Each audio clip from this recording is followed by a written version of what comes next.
হাতি যাবে বাজার আর কুত্তা ভোগে খাজা। হাতি বেরিয়ে যাচ্ছে এদিকে, কিছু কুত্তা দেখলাম ওইখানে ভোগ ছিল, ফের ধরো করে ভোগ ছিল।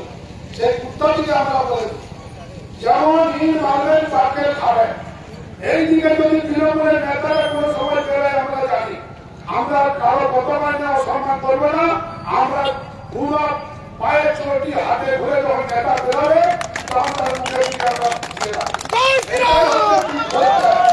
নিজে একটা পুরঙ্গা উশৃঙ্খল মুখ্যমন্ত্রী ও লক্ষ্মীর ভাঙা দিচ্ছে।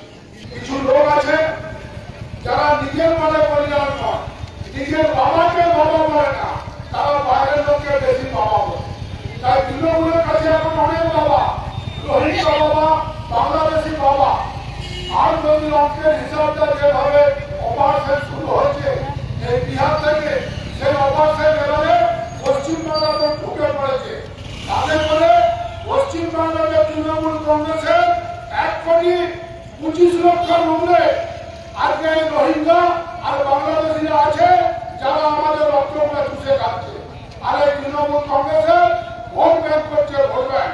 তাই দিদি এখন মাথা গোলমাল হয়ে গেছে। নমস্কার বন্ধুরা, আমার নাম ধ্রুবজ্যোতি সরকার। কোচবিহারের বিরোধী দলনেতা শুভেন্দু অধিকারীর ওপর বর্বরোচিত প্রাণঘাতী হামলার প্রতিবাদে রামসাগরে পথ অবরোধ করে বিক্ষোভ বিজেপি বিধায়ক অমরনাথ শাখার। সেখান থেকে মমতাকে মুসলিমখোর মুখ্যমন্ত্রী বলে আক্রমণ বিজেপি বিধায়কের। শুনুন আরো কি বললেন বিজেপি নেতা।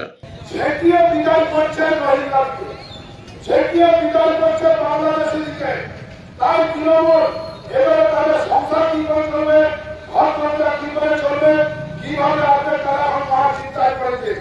তাই মমতা খাওয়া, মমতা বেগম আজকে নানা রকমের একটা তাচ্ছিল্য করে বেড়াচ্ছে।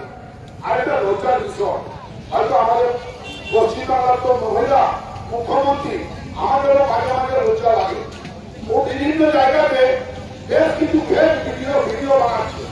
যে কি বলছে যে বিজেপি যে সমস্ত রাজ্যে আছে হিন্দুদের উপরে অত্যাচার করছে, বাঙালিদের উপরে অত্যাচার করছে, বাংলা ভাষা বলে এই করছে সেই করছে। সেই ফেক ভিডিও বাজারে ছেড়েছে দিল্লির পুলিশ কমিশনার আর একটা অথরিটি। সেই পুলিশ কমিশনার মমতার কাজে সব কাজে একটা থাপ্পড় দিলেন যে ফেক ভিডিও এইভাবে গোটা পশ্চিমবাংলায় মমতা ব্যানার্জি বাঙালিকে বিভ্রান্ত করছে ফেক ভিডিও বানিয়ে। তাই মমতা ব্যানার্জিকে এবং তার দলকে আমরা তীব্র ধিক্কার জানাই। ওই বাংলাদেশি রোহিঙ্গাদিকে ঢুকাবে, বাংলাদেশিকে ঢুকাবে, তাই আজকে চাপের করে বাদকে ডাকছে। আজকে বাধ্য হয়েছে বিএসএফকে জায়গা দিয়ে দিতে, তাই আজকে কাঠ কাটা বেড়া করছে। আর কিছুদিন অপেক্ষা করুন, তারপরেই বুঝতে পারবেন যে মমতা ব্যানার্জি কোথায় আর মমতা ব্যানার্জির ভাইপোরা সব ভাইরা কোথায় যাচ্ছে। কিছুদিন পরে বুঝতে পারবেন এই কাজ শুরু হয়ে গেছে। আপনারা আপনার জায়গায় আপনারা দেখবেন ভোটার লিস্টে নাম তোলা হচ্ছে। তবে একটা কথা বলবো, ক্ষমা ছেড়ে বলছি, এখানে যারা রয়েছেন আমাদের বাবা মা যারা মারা গেছেন, ছাত্রছাত্রী হয়েছে, 2-5টা লোককে খাওয়াতে পেরেছি।